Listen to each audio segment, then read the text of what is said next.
Hi friends, நாம் இன்றைக்கி சிக்கனை வச்சு தான் ஒரு புதுமையான ரெசிபி பார்க்க போகிறோம். இது பொரிச்சதுக்கப்புறம் மேலே நல்லா கிறிஸ்பியாக இருக்குங்க, உள்ளே நல்லா சாஃப்டாக இருக்கும், டேஸ்ட்டும் டிஃப்ரெண்ட்டாக இருக்கும். வாங்க எப்படி செய்யலாங்கிறத பார்க்கலாம். 1/2 kg சிக்கன் வாங்கிக்கோங்க. நல்லா வாஷ் பண்ணிவிட்டு தண்ணி ஃபுல்லாக ஃபில்ட்ரு பண்ணிடுங்க. ஃபில்ட்ரு பண்ணதுக்கப்புறம் ஒரு மிக்சிங் பவுலுக்கு மாற்றிக்கோங்க.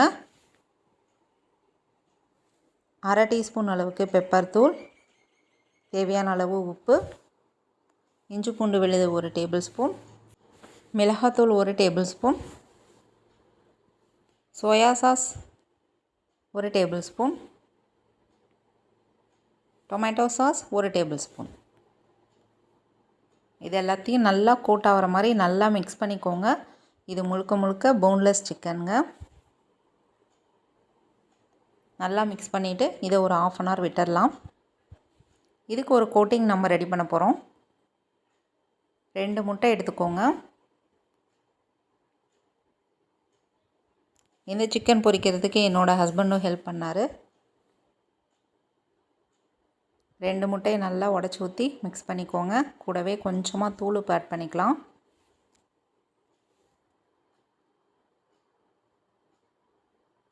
அவ்வளோதான், முட்டையை நல்லா அடித்து எடுத்து வச்சாச்சு. ஒரு 5 ப்ரெட் எடுத்துக்கோங்க.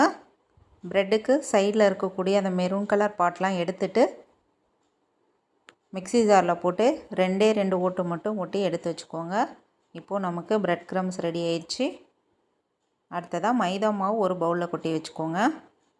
ஃபஸ்ட்டு ஊறின சிக்கனை மைதா மாவில் நல்லா பிரட்டிட்டு, அடுத்ததாக பீட் பண்ண எக்கில் போட்டு நல்லா பிரட்டிட்டு, ஃபைனலாக ப்ரெட் க்ரம்ஸில் நல்லா பிரட்டிட்டு எல்லா பக்கமும் ப்ரெட் க்ரம்ஸ் படுற மாதிரி நல்லா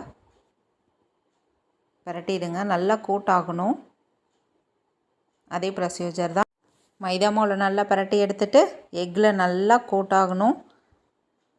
ஃபைனலாக ப்ரெட் க்ரம்ஸ் இதை 3லையும் நல்லா பிரட்டி எடுத்து ஒரு பிளேட்டில் வச்சுக்கோங்க. அடுத்ததாக மீடியம் ஃப்ளேமில் மீடியமாக ஹீட்டாக இருக்கக்கூடிய ஆயிலில் நம்ம போடணும். ஆயில் நல்லா கொதிக்க இருக்கக்கூடாதுங்க. போட்டோன்னா கலர் சேஞ்ச் ஆகிடும், அப்புறம் சிக்கன் வெந்து வராது. அதனால் மீடியமாக இருக்கணும் ஆயிலோட ஹீட்டு. அப்போ தான் சிக்கன் உள்ளே இருக்கக்கூடிய சிக்கன் நல்லா வெந்து வரும்.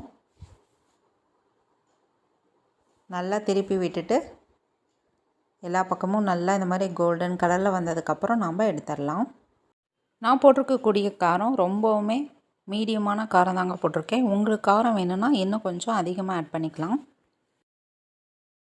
இப்போது இது ரெடி ஆயிடுச்சு, எடுத்துடலாம். இந்த ரெசிபி கிட்ஸுக்கு ரொம்பவுமே பிடிக்குங்க. கொஞ்சம் ஸ்வீட்டாக இருக்கும், க்ரன்ச்சியாகவும் இருக்கும். அடுத்ததாக மறுபடியும் நம்ம இதே ப்ரொசீஜரில் மறுபடியும் போட்டுக்கலாம்.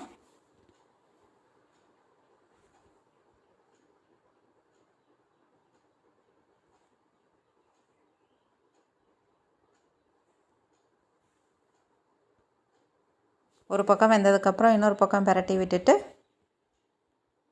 எல்லா பக்கமும் வெந்ததுக்கப்புறம் எடுத்துடலாம்.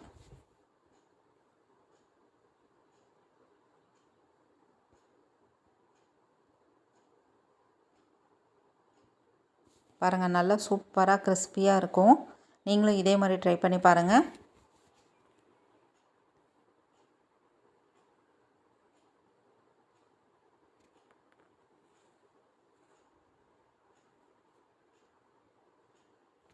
இந்த வீடியோவுக்கு என்ன டிப்னா, ஆயில் வந்து மீடியம் ஹீட்டாக இருக்கணும்.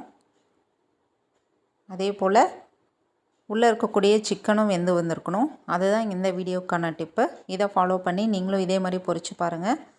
சாப்பிட்டு பார்த்துட்டு எப்படி வந்ததுன்னு கமெண்ட் செக்ஷனில் சொல்லுங்கள். நம்ம சில்லி சிக்கன் எப்போவும் பொரிப்போம் இல்லைங்களா, அதை விட இது ரொம்பவுமே டிஃப்ரெண்ட்டாக இருக்கும். டேஸ்ட்டும் நல்லாயிருக்கும். ட்ரை பண்ணி பாருங்கள் ஒரு டைமு. இந்த மாதிரி நம்ம வீட்டில் பொரிக்க ஆரம்பிச்சிட்டோமா, நீ கடையில் சில்லி சிக்கனே நம்ம வாங்க மாட்டோம். பாருங்கள், இப்போது ரெடியாக இருக்குது. சாப்பிட்டு பார்க்கலாம் ஒன்று எப்படி இருக்குன்ட்டு.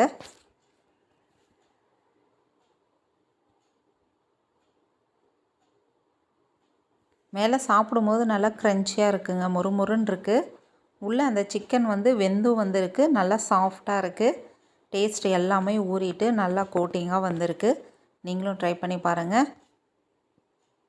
இந்த வீடியோ உங்களுக்கு பிடிச்சிருந்தால் லைக் பண்ணுங்கள், ஷேர் பண்ணுங்கள், சப்ஸ்கிரைப் பண்ணுங்கள் ஃப்ரெண்ட்ஸ். தேங்க்யூ.